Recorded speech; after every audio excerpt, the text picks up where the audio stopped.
अस्सलामुअलैकुम, welcome to Rabia zone. कैसे हैं आप सब लोग? आई होप सब ठीक ठाक होंगे और अल्लाह ताला की नेमतें और रहमतें अपने दोनों हाथों से समेट रहे होंगे। हमेशा की तरह बहुत ही यूज़फुल जुगाड़ू टिप्स एंड ट्रिक्स आपके लिए लेकर आई हूँ, जिनका इस्तेमाल करके आप अपना वक्त, पैसा और मेहनत बचा सकते हैं। चलिए बिना टाइम वेस्ट किए स्टार्ट करते हैं आज की यूज़फुल टिप्स एंड ट्रिक्स। हम में से अक्सर लोग इस तरह के शॉपिंग बैग का इस्तेमाल करते हैं और चीज़ें लाने और ले जाने के लिए इस तरह के शॉपिंग बैग का इस्तेमाल करते हैं। जब इस तरह के शॉपिंग बैग को हम किसी काउंटर पर रखते हैं या गाड़ी वगैरह में लेकर जा रहे होते हैं तो एकदम झटका लगने से अगर ये जो शॉपिंग बैग है वो गिर जाए तो इसके अंदर मौजूद तमाम चीज़ें जो हैं वो नीचे गिर जाती हैं। अगर आप वही टिप फॉलो करेंगे तो इस मसले से दो चार नहीं होंगे। इसके लिए आपने इसका जो हैंडल है, शॉपिंग बैग का जो हैंडल है उसको एक तरफ से पकड़ लेना है और उसके सामने जो दूसरी साइड है उसके होल के अंदर आपने इस तरह से इंसर्ट करना है और इसको खींच लेना है। और इसी तरह से अपोजिट साइड का जो हमारे पास यहाँ पर हैंडल है उसका थ्रेड भी हमने इस तरह से उसके अपोजिट साइड पे जो होल है उसके अंदर आपने इस तरह से इंसर्ट कर देना है, जैसा कि आप वीडियो में देख सकते हैं।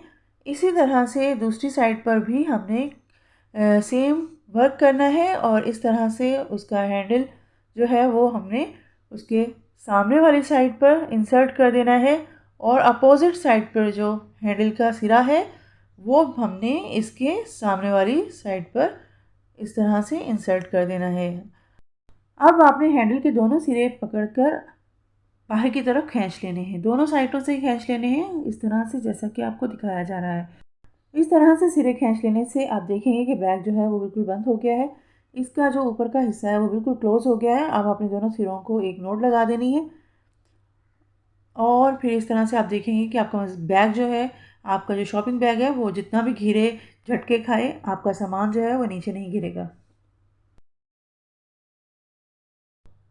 बाज़ार से जब हम कुछ सामान ख़रीद के लाते हैं तो उसके साथ एक शॉपर भी हमें मिल जाता है और ये शॉपर हम जमा करते रहते हैं ताकि ज़रूरत के मुताबिक इन शॉपर का इस्तेमाल किया जा सके। और इस तरह से हमारे पास एक पूरा बैग तैयार हो जाता है शॉपर का। इनको ऑर्गेनाइज़ करने के लिए मैं यहाँ पर आपको एक बहुत ही यूज़फुल टिप दे रही हूँ। इस तरह के टिश्यू पेपर के बॉक्सेस जो होते हैं, जब उनमें से टिश्यू पेपर ख़त्म हो जाते हैं तो हम इसको वेस्ट समझ कर फेंक देते हैं।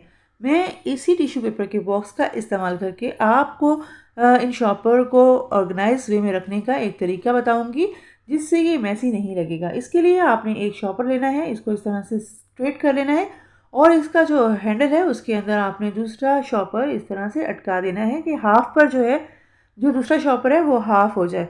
हाफ हाफ राइट पे और हाफ जो है वो सिरे के एक तरफ हो, हाफ जो है सिरे के दूसरी तरफ हो।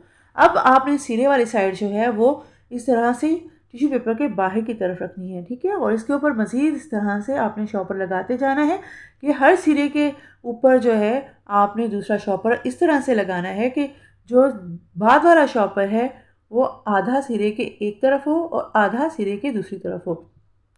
और जो हैंडल वाली साइड है उसको हम बाहर की तरफ रखते जाएंगे ताकि अच्छी तरह से जितने भी शॉपर आए वो उस पहले वाले शॉपर के अंदर जो है हम अटकाते चले जाएं।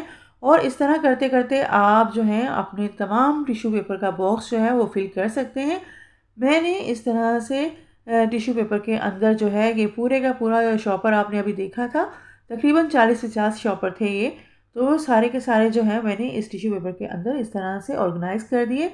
हर सिरे के अंदर जो है मैं इस तरह से टिश्यू पेपर को डालती गई। इस तरह से तमाम के तमाम शॉपर जो कि आपने शॉपिंग बैग में देखे थे कि मेरे पास शॉपर का एक पूरा बैग था, वो मैंने इसके अंदर ठूस ठूस के भर दिया। और इसमें फिर भी अच्छी खासी गुंजाइश मौजूद थी कि जो है कोई ओवरलोडेड नहीं लग रहा था। अब इसमें से मैं निकालने का तरीका आपको बताती हूँ। इस तरह से आप एक शॉपर खींचेंगे तो दूसरा शॉपर खुद ब खुद ऊपर की तरफ उठेगा। इस तरह से आप दूसरा शॉपर खींचें और इसी तरह से आप जितने चाहें इसमें से शॉपर आराम से निकालते रहें। बिल्कुल आपका टाइम ज़ाया नहीं होगा। बहुत आसानी के साथ आप इस टिश्यू पेपर के बॉक्स में से अपने शॉपर जो हैं वो इजीली निकाल सकते हैं। और जब आपके पास कोई नया शॉपर आए तो इस तरह से पहले से मौजूद जो शॉपर है उसके हैंडल के अंदर आप इस तरह से दूसरे शॉपर को फिर से अटका दें और इसको अंदर कर दें। इस तरह से जितने भी शॉपर आपके पास न्यू आएंगे उनको आप इस तरह से टिश्यू पेपर के बॉक्स में ऑर्गेनाइज़ करके रख सकते हैं। इस तरह से रखना बिल्कुल भी मैसी नहीं लगेगा और देखने में भी बहुत अच्छा लगेगा। आप इस टिप को ज़रूर फॉलो कीजिएगा। आई होप आपके लिए ये टिप बहुत ही यूज़फुल रहेगी और इस तरह से शॉपर को ऑर्गेनाइज़ करने का तरीका आपको बहुत पसंद आएगा।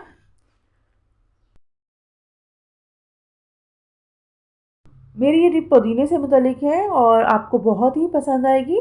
जब हम मार्केट से पुदीना लेकर आते हैं तो इस तरह से उसकी जो उसका बंच है उसको नाइफ़ से खोल लेते हैं और उसके बाद हम इसको इस्तेमाल करने से पहले इसके पत्ते जो हैं वो अलग कर लेते हैं। आज मैं आपको पुदीने के पत्तों को अलग करने का इंतहाई आसान तरीका बताऊंगी जिससे आप मिनटों में पुदीने का पत्ते जो हैं वो अलग कर सकते हैं। आपने इस तरह से एक ग्रेटर ले लेना है और ग्रेटर के अंदर आपने इस तरह से पुदीने के जो डंठल है पूरी वो डाल देनी है और दूसरी तरफ से आप खींचेंगे तो एक लम्हे में पूरी की पूरी डंठल बिल्कुल क्लीन हो जाएगी और आप विद इन सेकेंड्स जो है अपनी पूरी की पूरी डंठल को जो है वो क्लीन कर सकते हैं और मिनटों में जो है अपने पुदीने को साफ़ कर सकते हैं। अगर आपके घर में छोटे बच्चे हैं तकरीबन 7-8 साल के तो उनको बहुत ही शौक़ होता है मम्मा के साथ किचन में कुकिंग करने का, तो उनको आप अपने साथ पुदीने को साफ़ करने पर लगाएं और उनको इस ट्रिक से जो है आप पुदीना साफ़ करने पे लगा दें। ऐसे आपका काम भी आसान हो जाएगा और बच्चे भी इंजॉय कर लेंगे। आई होप आपके लिए ये टिप बहुत ही यूज़फुल रहेगी। आपके साथ साथ आपके बच्चे भी काम में बिज़ी रहेंगे और आपको कम तंग करेंगे।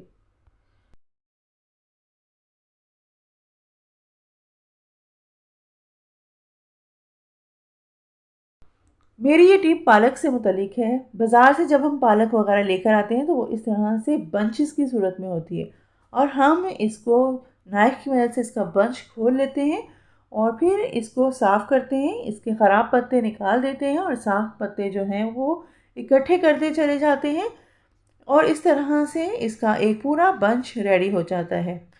ठीक है, और फिर इस बंच को जो है हम कटिंग करते हैं। इस बंच के अंदर पालक के कुछ बड़े पत्ते होते हैं और कुछ छोटे पत्ते होते हैं। जब हम इनको कटिंग करने की कोशिश करते हैं तो ये बार बार बिखरती रहती है और ये कंट्रोल में नहीं आती। इसके लिए आपने क्या करना है, एक रबर बैंड लेनी है और इसको इस तरह से एक हाथ से आपने इस बंच को पकड़ना है और दूसरे हाथ से इस तरह से इसके ऊपर रबर बैंड आपने चढ़ा देनी है। इस तरह आप एक से ज़्यादा रबर बैंड भी चढ़ा सकते हैं। मैं यहाँ पर जो है इसको पूरी तरह से सिक्योर करने के लिए, क्योंकि इसके अंदर छोटे-छोटे पत्ते भी हैं जो कि बार-बार निकल रहे हैं और इससे पालक की बहुत बारीक कटिंग नहीं हो पाती या सम टाइम हाथ में पकड़ने में मुश्किल होती है कुछ लोगों को, तो वो भी इस टिप को फ़ॉलो कर सकते हैं कि आसानी के साथ जो है वो जो पालक है वो एक बंच की सूरत में पड़ी हुई होगी, बिखरेगी नहीं, तो इसकी कटिंग करना आसान हो जाएगी। मैं यहाँ पर 3 रबर बैंड लगा कर आपको दिखा रही हूँ। इस तरह से आपने 3 रबर बैंड लगा लेनी है। उसके बाद नाइफ़ से आपने जो नीचे का रफ़ हिस्सा है वो आपने काट लेना है। देखिए बहुत ही आसानी से वो हिस्सा अलग हो जाएगा। इसके बाद ऊपर के जो लीफ बचेंगे उनको आप जो है नाइफ़ की मदद से आहिस्ता-आहिस्ता जो है वो कटिंग करते चले जाएँ और जब रबर बैंड के पास आप कटिंग करेंगे तो रबर बैंड खुद ब खुद नीचे निकल आएगा बाहर। उस वक़्त आप रबर बैंड को निकाल कर साइड पे कर दें। इस तरह से आप जितनी भी बारीक कटिंग करना चाहें आराम से कर सकते हैं, ज़रा भी आपको मुश्किल नहीं होगी। अगर आप पालक का बहुत बड़ा बंच बनाकर भी उसके साथ इस तरह से रबर बैंड लगाएँ और फिर इसको कटिंग करें, तो आपको ज़रा भी मुश्किल नहीं होगी और मिनटों में आपकी ढेर सारी पालक जो है, वो कटिंग हो जाएगी। जब आप साग वगैरह बनाते हैं, तो इस टिप को ज़रूर फ़ॉलो कीजिएगा क्योंकि साग वगैरह बनाते हुए काफ़ी ज़्यादा टाइम लगता है और हमारे पास साग वगैरह काफ़ी होता है, जिसकी वजह से हमारी मेहनत भी बहुत लगती है। इस तरह से रबर बैंड का इस्तेमाल करते हुए आप मिनटों में अपने तमाम के तमाम पालक और साग को कटिंग कर सकते हैं। आप भी इस टिप को ज़रूर ट्राई कीजिएगा। आई होप आपको ये बहुत ही यूज़फुल लगेगी।